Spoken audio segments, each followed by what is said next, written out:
Delhi gangrape मामले में किशोर न्यायालय ने नाबालिग आरोपी पर फैसला 5 अगस्त तक टाला।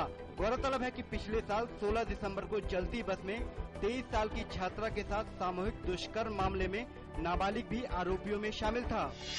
पश्चिम बंगाल में आज 5वें और अंतिम चरण के पंचायत चुनाव हो रहे हैं। आज सुबह से ही मतदान केंद्रों के बाहर लोग लंबी कतार में अपने मताधिकार का प्रयोग करते देखे गए। इस चरण के तहत आज जलपाईगुड़ी, उत्तर और दक्षिण दिनाजपुर और कूच बिहार में मतदान चल रहा है। भारत का उन्नत मौसम उपग्रह इनसेट 3D के प्रक्षेपण की तैयारी पूरी हुई। इनसेट 3D को फ्रेंच गुयाना के कोरू प्रक्षेपण केंद्र से यूरोपीय प्रक्षेपण यान एरियन 5 से 26 जुलाई को छोड़ा जाएगा। 2100 किलोग्राम के इस मौसम उपग्रह को एरियन 5 के ऊपरी हिस्से में लगा दिया गया है। राष्ट्रीय मानवाधिकार आयोग ने मधुबनी में मध्याह्न भोजन खाने के बाद बीमार पड़े 50 बच्चों के संबंध में बिहार सरकार से कार्रवाई रिपोर्ट की मांग की है।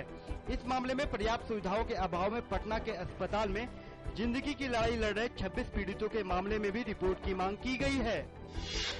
दिल्ली की एक अदालत साल 2008 के विवादास्पद बटला हाउस पुलिस मुठभेड़ मामले में आज अपना फैसला सुना सकती है। इस मामले में इंडियन मुजाहिदीन का संदिग्ध आतंकवादी शहजाद अहमद मुकदमे का सामना कर रहा है। मुकदमे के दौरान अभियोजन पक्ष ने 70 गवाहों का परीक्षण किया है। प्रत्यक्ष लाभ अंतरण योजना में तेजी लाने के मद्देनजर प्रधानमंत्री डॉक्टर मनमोहन सिंह ने इसके कार्यान्वयन का कार्य देख रहे एक प्रमुख विभाग को योजना आयोग से वित्त मंत्रालय में हस्तांतरित कर दिया है। यह कदम बेहतर सहयोग और अंतर मंत्रालय मुद्दों के समाधान को सुनिश्चित करने के क्रम में उठाया गया है। पिछले कुछ दिनों से लगातार हो रही बारिश से महाराष्ट्र में आम जनजीवन अस्त व्यस्त हुआ।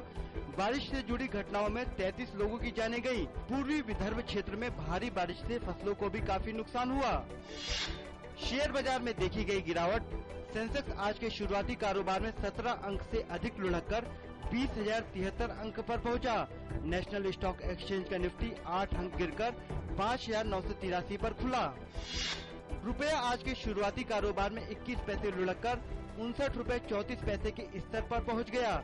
रुपया कल 63 पैसे की मजबूती के साथ 59 रुपए 13 पैसे के करीब एक महीने के उच्चतम स्तर पर बंद हुआ था। पाकिस्तान के सिंध प्रांत के सक्कर गांव में ISI के एक दफ्तर पर कल आत्मघाती हमलावरों के एक गुट ने धावा बोल दिया।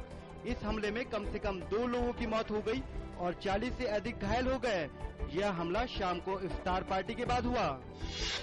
सीरिया में रासायनिक हथियारों का इस्तेमाल किए जाने के आरोप की जांच के लिए संयुक्त राष्ट्र निरीक्षक दल कल दमिश्क पहुंचा। आरोप है कि सीरिया के गृह युद्ध में रासायनिक हथियारों का इस्तेमाल किया जा रहा है।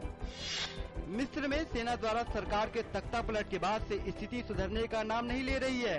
कल अंतरिम सरकार द्वारा राष्ट्रीय मेल मिलाप के लिए बुलाई गई बैठक का अपदस्थ राष्ट्रपति मोहम्मद मुर्सी की पार्टी समेत तमाम इस्लामी पार्टियों ने बहिष्कार किया।